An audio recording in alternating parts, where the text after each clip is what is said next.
नमस्कार।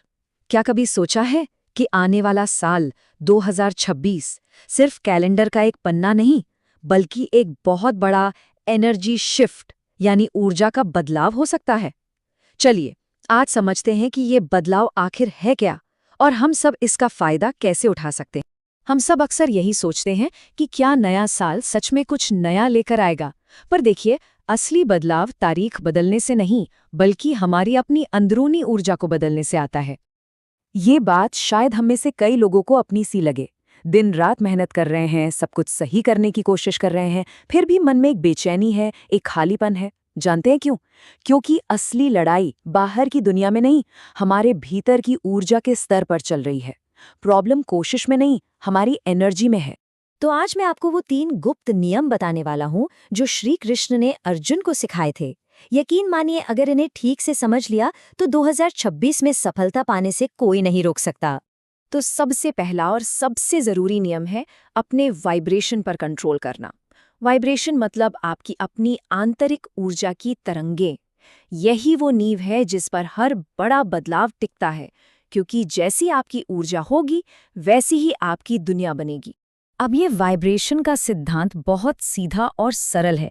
देखिए, साइंस और स्पिरिचुअलिटी दोनों एक ही बात मानते हैं।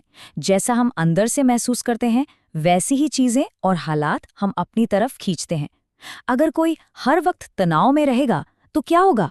वो और ज्यादा तनाव को ही अपनी जिंदगी में दावत देगा। और यही बात श्री कृष्ण ने कितनी सुंदर तरीके से कही है, योगस्थः कुरु कर्माणि।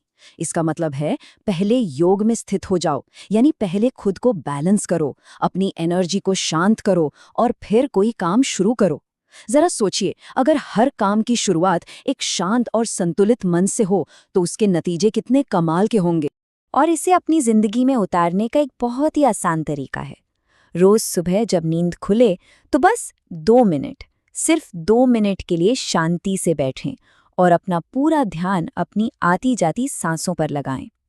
ये छोटा सा अभ्यास दिन भर के लिए आपकी पूरी एनर्जी को सेट कर देगा।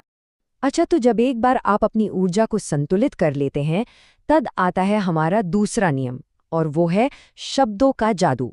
ये नियम आपकी रचनात्मक शक्ति, आपकी क्रिएशन की पावर से जुड़ा है। ये एक बहुत गहरा सच है दोस्तों। जो बातें हम बार बार खुद से बोलते हैं, वही धीरे धीरे हमारा भाग्य बन जाती हैं। हमारे शब्द सिर्फ आवाज नहीं है, वो एक तरह से हमारी असलियत को घड़ने वाले औजार हैं। हमारे महान शास्त्रों में बीज मंत्रों को पता है क्या कहा गया है? ब्रह्मांड की चाबियां। ये छोटी छोटी ध्वनियां असल में वो डिवाइन कोड हैं जिनमें जबरदस्त ऊर्जा छिपी होती है। यही वो कोड हैं जो यूनिवर्स की पॉजिटिव एनर्जी को हमारी तरफ खींचते हैं। जैसे धन समृद्धि के लिए श्रीम, या मन की शांति के लिए ओम। तो 2026 में अपनी ऊर्जा को बदलने के लिए एक संकल्प लीजिए। हर काम शुरू करने से पहले बस एक पॉजिटिव लाइन बोलिए, जैसे मुझ पर ईश्वर की कृपा है। ये छोटा सा बदलाव आपके कर्म कुंडली यानी आपके कर्मों के खाते को इतनी सकारात्मक ऊर्जा से भर देगा कि आप हैरान रह जाएंगे। और अब हम पहुंचते हैं तीसरे और सबसे बड़े रहस्य पर। ये वो नियम है जो हमारी असली शक्ति को अनलॉक कर सकता है, उसे उजागर कर सकता है। देखिए, जब हम डर से कोई काम करते हैं, हर पल ये सोचते हैं कि पता नहीं क्या होगा, तो हम अनजाने में अपनी ही शक्ति को आधा कर देते हैं। लेकिन जब हम ये सोचकर काम करते हैं कि ये मेरा कर्तव्य है और ऊपर वाला मेरे साथ है, तो यकीन मानिए, ब्रह्मांड की सारी शक्तियां हमारा रास्ता बनाने में जुट जाती है। तो 2026 का सबसे बड़ा संकल्प यही होना चाहिए, अपना पूरा फोकस परिणाम से हटाकर अपने प्रयास पर लगाना है। क्योंकि असली शक्ति, असली आनंद तो प्रयास में ही है, फल की चिंता में नहीं। और आखिर में बस ये एक बात याद रखिए, आपका कर्म ही आपका कुंड है। कुंड मतलब सोर्स, यानी आपकी ऊर्जा का स्रोत। जैसे कर्म करेंगे, ठीक वैसे ही ऊर्जा अपने चारों तरफ पैदा करेंगे। तो अब सवाल खुद से पूछने का है, क्या हम सब इस नए साल में एक नई, एक शानदार शुरुआत के लिए, अपनी ऊर्जा को बदलने के लिए पूरी तरह तैयार हैं? अगर जवाब हाँ है और आप चाहते हैं कि श्री कृष्ण की कृपा हमेशा बनी रहे, तो नीचे कमेंट्स में जय श्री कृष्णा जरूर लिखिए।